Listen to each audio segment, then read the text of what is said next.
মাত্র 7 বছর বয়স, সে রাখাল এবং একজন কৃষকের বাড়িতে তার শ্রম বিক্রি করেছে। এই যে ছোট বাচ্চাটি মানে এই যে রৌদ্রের মধ্যে এই যে গরু পালছে, আসলে খুব কষ্টের বিষয়। এটা আসলে ভাষায় প্রকাশ করা সম্ভব না। তুমি কয়টা গরু পালো? 3টা গরু পালো। এই 3 গরু পাইলে তুমি কত পাইবা? 20,000 টাকা পাইবা। এটা কি 1 বছরে না, কয় মাসে? 8 মাস। 8 মাস পালবা।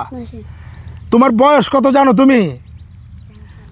7 বছর। 7 বছর বয়স। এই 7 বছর বয়সে এই যে গরু পালতে আইছো, তুমি রাখাল, কষ্ট হয় না তোমার? কষ্ট হয়। এই প্রথমবারই কোনো গৃহস্থের বাড়িতে বুদ্ধি দিয়েছো নাকি এর আগে হয়েছিল? এর আগে হয়েছিলা? এর আগের বছরও ছিলা? ওই সময় কত পাইছিলা? এবার তো 20,000। ওই সময় কত পাইছিলা?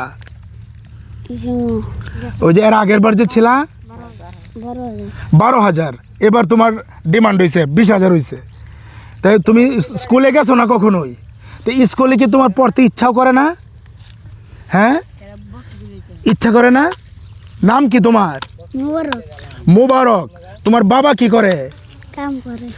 আসলে এই যে মানে বাচ্চাটি, তার সঙ্গে আসলে কি কথা বলবো, আমার আসলে মানে দমে কুলোচ্ছে না।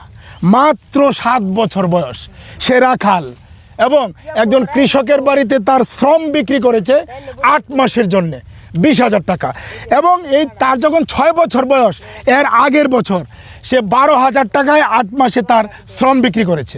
আসলে ভাষা হারিয়ে ফেলছি যে এই 7 বছরের একটা বাচ্চা এর আগের বছরও 8 মাসের জন্য 12,000 টাকায় তার শ্রম বিক্রি করেছে এক কৃষকের বাড়িতে।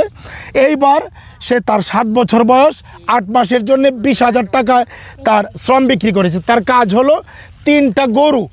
এই গরুকে সে খাওয়াবে, গোসল করাবে, ঘাস কাটবে, মোট কথা এই 3টি গরু লালন পালন করবে 8 মাস পুরোপুরি।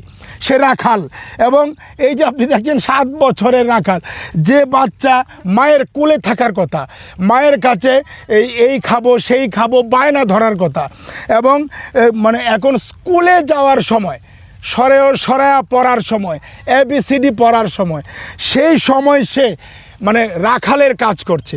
মানে আসলে আমি আপনাকে যদি বলি যে এখানে এই যে 7 বছরের, তোমার নাম মুবারক, এই 7 বছরের মুবারক এখানে শুধু রাখাল না, এখানে যে 12 বছর, 13 বছর, 14 বছর এরকম অনেক ছেলেরাই আছে যারা আসলে নিজেদের শ্রম বিক্রি করে দিচ্ছে, স্কুলে যাচ্ছে না।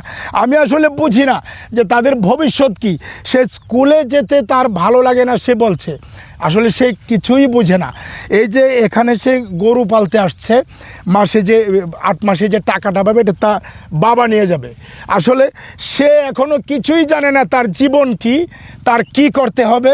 সে কিছু বুঝে ওঠার আগেই তার শ্রম তার বাবা মা বিক্রি করে দিচ্ছে অন্য জায়গায়। এটা আসলে খুব কষ্টের বিষয়। সরকারের নজরদারি অবশ্যই প্রয়োজন, কারণ এরকম বাচ্চারা অকালে ঝরে যাচ্ছে, তারা তাদের জীবন থেকে তাদের মূল্যবান সময়টা হারাচ্ছে।